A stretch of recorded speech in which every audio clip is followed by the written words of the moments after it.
The United States Navy will now be testing its SEALs and those in training to be a SEAL in the BUDS program for PEDs, performance-enhancing drugs, steroids, primarily because of a training death that happened in BUDS back in 2022. And the Navy isn't the only one, because the US Army Green Berets have also been under the microscope for performance enhancement drug testing for the past year or so. And personally, I think everybody is in agreement when I say that's the stupidest shit I've ever heard in my entire life. Now, I'm not saying that every troop from supply to special forces needs to be juiced to the gills like 1990s Bane. But how is it that people can't see the obvious benefits of using performance-enhancing drugs to assist those in the most grueling military training that you can imagine? Hey troop, I noticed that you're pretty fucked up. Would you like a legal drug that I could give to you to assist you in recovery? I can't.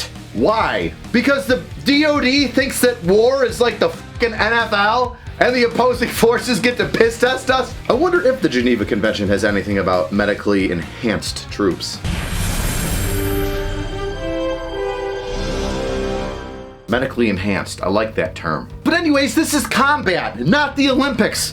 And honestly, there's far more doping in the Olympics than the Navy's 0.69% nice that have pissed hot for performance-enhancing drugs. And even that number is so exponentially lower than Russia's Olympic team's testing.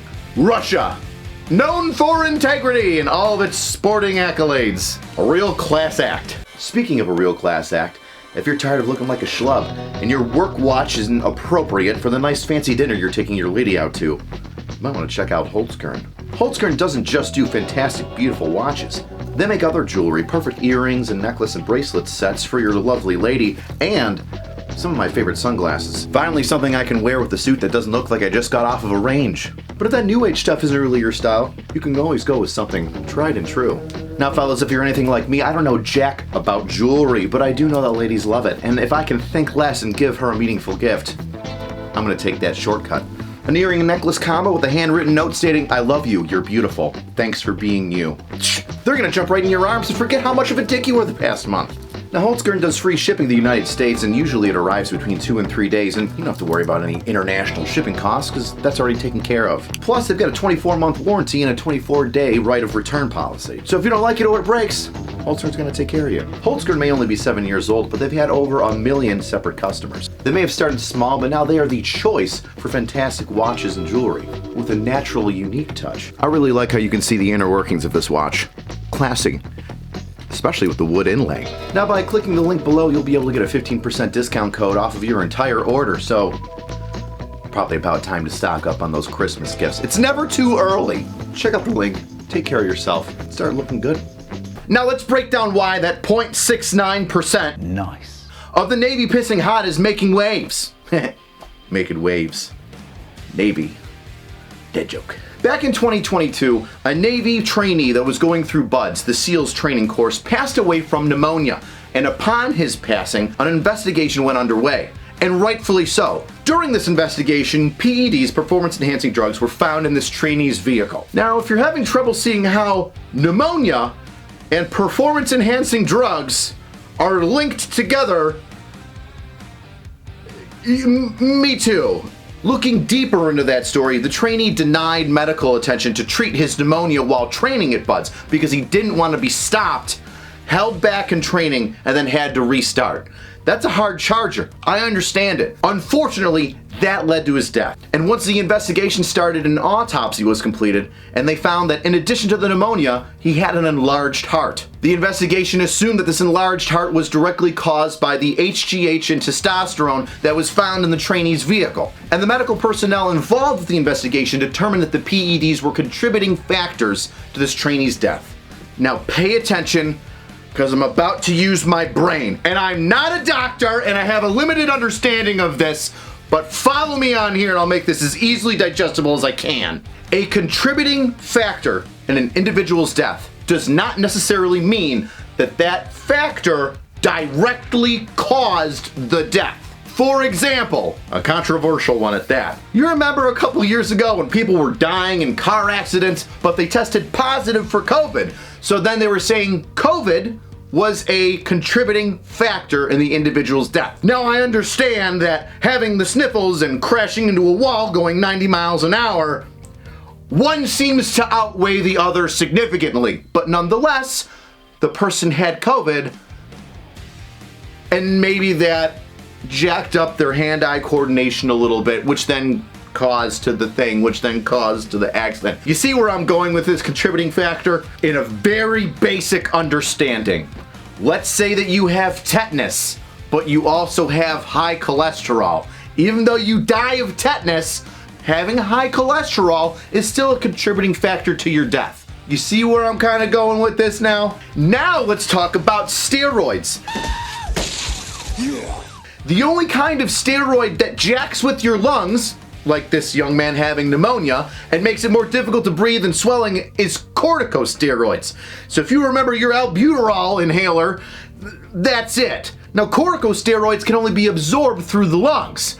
So once again, inhalers. But the steroids, the PEDs, that the young man had was testosterone and HGH, which have nothing to do with the swelling of the lungs, or the lungs in general. Now looking at the whole picture and putting this entire jigsaw puzzle together, the Navy is now testing for PEDs after a trainee died of pneumonia that was in no way caused by the HGH and testosterone that he took to assist him in the grueling physical training in butts.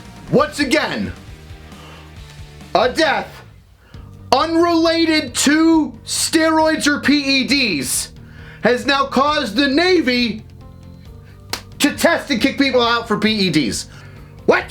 Why aren't military medical personnel utilizing HGH, testosterone, steroids to assist special operations soldiers and those in training, the most grueling military training imaginable? Once again, I do not want everybody looking like Bane, but that's not what all steroids do. They've got tons of different uses, not just for bulking up. A huge positive of PEDs is recovery, assisting the body to repair muscles, joints, ligaments. How about we utilize the science to prevent injury? Who doesn't want a super soldier running around anyway?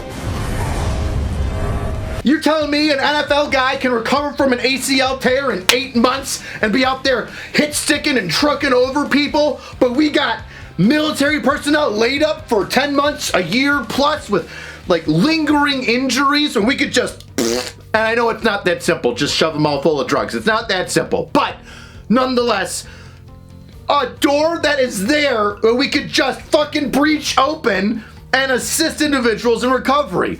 What happened to be all you can be? I'm not saying make it mandatory, but why are we handcuffing ourselves from utilizing beneficial medications to assist our soldiers, troops, sailors, seamen, whatever, in endurance and recovery? Now I know the busted knees are a military stereotype from rucking and jumping out of planes, but you tell me, every retiree from the 82nd Airborne wouldn't literally jump at the opportunity if you said, hey, instead of having all this knee and joint pain with your ankles being jacked up too, we could have given you peptides or steroids or HGH or testosterone to assist you in recovery. If you want to think about it from a fiscal perspective, how much less would you spend in VA or medical payouts and or retirements if you just would have given them a little bit of that jab in the butt to help them get through the next phase of training or to recover faster,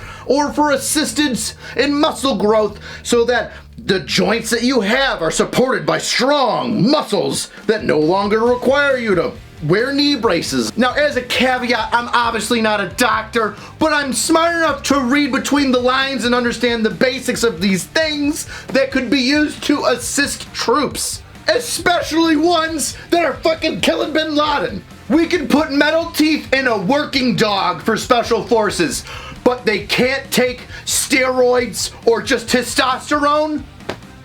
My heart goes out to the kid and his family.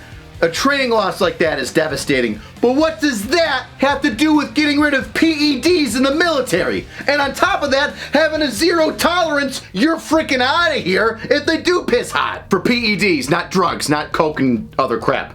Clarify that. It's not helping anyone. And honestly, these guys aren't going to Tijuana and bumping rails off of a hooker's butt, right? They're going outside of the military to get medical assistance so they can continue training and putting their life on the line, which in my opinion, the DoD should be assisting in that. Now I'm really curious to see what you have to think. Write it down in the comments. What if you think I'm full of shit and I'm wrong, tell me why I'm wrong. Tell me the things that I said that were wrong. I'll eat that dick, that's fine. This is a learning environment, but let me know if you agree with me too. I'd love for some doctors to be like, yeah man, you're right, you're absolutely right. Or some doctor to go, you're somewhat mentally retarded, aren't you, son? But I honestly want to hear your opinion. All right. See you next time, weirdos. Oh, I've got Halloween shirts. Look at them. They're there for Halloween. They're getting gone. There's not gonna be any of them after the 31st, so get them now. And don't do drugs. Oh God, don't do drugs. I feel like I have to say that after this. Please don't do drugs.